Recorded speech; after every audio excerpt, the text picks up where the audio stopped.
News scale live के प्रसंगवश में आज देश की राजनीति से जुड़ी एक बेहद दुखद और संवेदनशील खबर। वरिष्ठ नेता अजीत पवार का असामयिक निधन। एक ऐसा नाम जो 6 बार उप मुख्यमंत्री रहा, लेकिन मुख्यमंत्री की कुर्सी तक नहीं पहुंच सका। हवाई यात्रा के दौरान हुई दुर्घटना ने एक बार फिर उन सवालों को जन्म दिया है, जहां इससे पहले भी कई दिग्गज नेता हादसों का शिकार हुए, जिन्हें भविष्य का प्रधानमंत्री माना जा रहा था। इस पूरे घटनाक्रम पर चाचा शरद पवार ने स्पष्ट कहा है कि इसे राजनीति से नहीं जोड़ा जाना चाहिए। लेकिन सवाल अब भी कायम है, क्या अजीत पवार के समर्थक दोबारा शरद पवार के साथ जाएंगे? 29 को होने वाला अंतिम संस्कार, 3 दिन का शोक, भारत बंद की चर्चाएं और साथ ही माघ मेले से स्वामी अधिमुक्तेश्वरानंद का अलग होना, इन सभी मुद्दों पर विशेष चर्चा और विश्लेषण करेंगे वरिष्ठ पत्रकार रमेश शर्मा। आप देख रहे हैं न्यूज स्केल लाइव।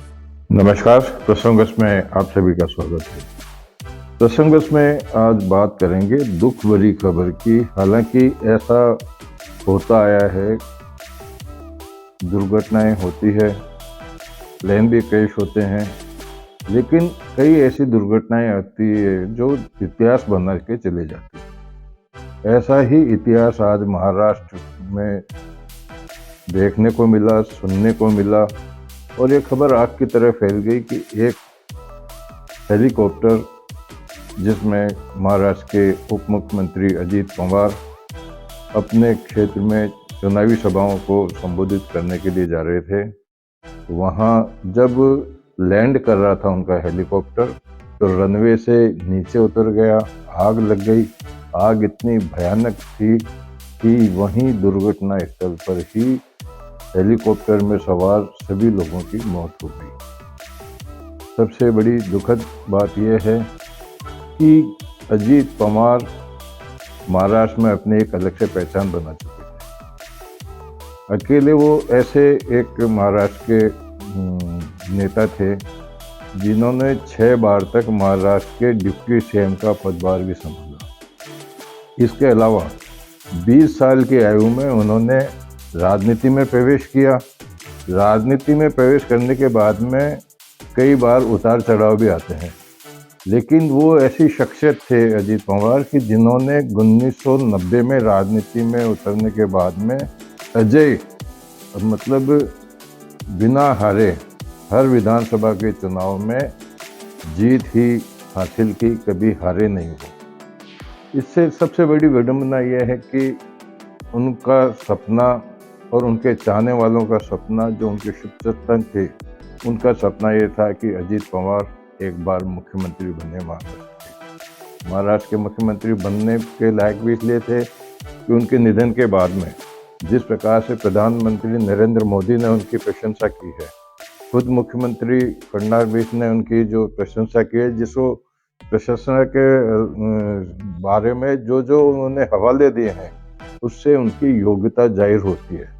लेकिन व्यक्ति की योग्यता जब जाहिर की जाती है जब वो संसार में नहीं रहता है, जब वो चले जाता है। इसको लेकर के कई तरह के मायने भी लगाए जाते हैं। अब इसमें बात यह है कि यह पहली तो घटना है नहीं, पहले भी 6, 7, 8 इस तरह के हादसे हुए हैं हेलीकॉप्टर से, विमान से, जहां बड़े बड़े नेताओं को दुनिया छोड़कर जाना पड़ा, और वो भी ऐसे नेता जो सब लगभग देश के जाने माने नेता थे, प्रधानमंत्री के दावेदार भी थे। अगर उनकी बात की जाए तो संजय गांधी का जो निधन हुआ वो विमान दुर्घटना में हुआ। माधवराव सिंधिया अपने आप में उस समय के एक बहुत बड़े नेता थे, जिनको भी प्रधानमंत्री के रूप में देखा जाता था, लेकिन उनका भी निधन विमान हादसे में हुआ।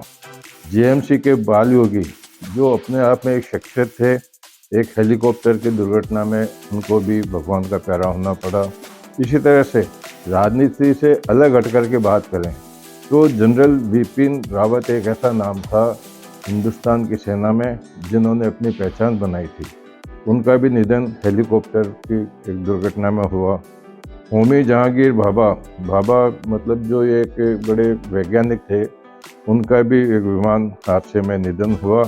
और अभी पिछली बार ही जो एक बहुत बड़ा हादसा हुआ था गुजरात में, अहमदाबाद से जो विमान जा रहा था, उसमें विजय रूपाणी जो वहाँ के मुख्यमंत्री थे गुजरात के, उनका भी निधन उसके मतलब उसी विमान हादसे में हुआ था।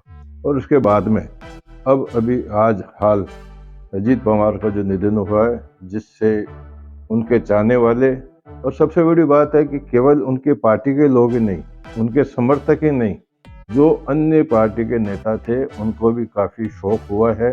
जब उनके मृत्यु की सूचना मिली तो अस्पताल के अंदर हजारों की संख्या में लोग वहाँ चले गए। लोगों का जाना अलग चीज़ है, लेकिन एक व्यक्ति भी ऐसा नहीं था जिसकी आंखों में आंसू नहीं छलक रहे थे। ये अपने आप में बताता है कि वो आदमी कितना प्यारा था, कितने लोगों का प्यारा था, उसको क्यों याद किया जाता है। याद इसलिए किया जाता है कि उनके क्षेत्र के अंदर ही नहीं, उन्होंने महाराष्ट्र के अंदर जिस प्रकार से अपना राजनीतिक जीवन जिया उन्होंने, उससे हर व्यक्ति बहुत अच्छी तरह से गंभीर रूप से उनसे प्रभावित था। बात है कि ये हालांकि शरद पवार जो पहले कांग्रेस में हुआ करते थे, बाद में उन्होंने खुद ने अपनी एनसीपी पार्टी बना ली, उनके साथ थे, लेकिन बाद में उनके चाचा से भी संबंध अलग हो गए थे। उसके बाद में वो खुद मतलब अपनी पार्टी बना के चल रहे थे। अब सवाल इस बात का उठ रहा है कि उनके जाने के बाद में अब ऐसी स्थिति में अब क्या शरद पवार भाजपा से हाथ मिलाएंगे या अपना अलग से वर्चस्व कायम रखेंगे या फिर कोई नया समीकरण बैठाएंगे। इस बीच में देखो, राजनीति मैंने पहले भी कहा, हर बार मैं कहता हूँ कि राजनीति में कुछ भी कहा जा सकता है, कुछ भी सुना जा सकता है। इस दुर्घटना को लेकर के कई तरह की बातें की जा रही है और उसका संशय कब पैदा हो रहा है, जब खुद शरद पवार ये कह रहे हैं कि एक सामान्य दुर्घटना थी। सामान्य दुर्घटना का मतलब केवल मात्र ये दुर्घटना थी, इसको राजनीति से लेकर के नहीं जोड़ा जाना चाहिए। उनको कहने की क्या आवश्यकता है। राजनीति से जोड़ने का मतलब क्या होता है, हर लोग इस बात को अच्छी तरह से समझते हैं, लेकिन जो दुर्घटना हुई है वो निश्चित रूप से एक इतिहास को कायम कर ही रही है। ऐसे एक नेता को उनके समर्थकों ने, उनके चाहने वालों ने, उनके क्षेत्र के मतदाताओं ने खो दिया है, जिसको उनका सपना 1990 से एक सपना था कि अजीत पवार महाराष्ट्र के मुख्यमंत्री बने, लेकिन वो सपना ढह गया। और वो अब पहचान आदमी की, मैंने अभी कुछ देर पहले भी आपको बताया था कि पहचान आदमी की जब होती है जब उनके जाने के बाद में लोग उनको कितना याद करते हैं। निश्चित रूप से जब उनकी पत्नी को जब ये जानकारी मिली, जो राज्यसभा की सदस्य भी हैं, वो अपने आप को नहीं संभाल पाई।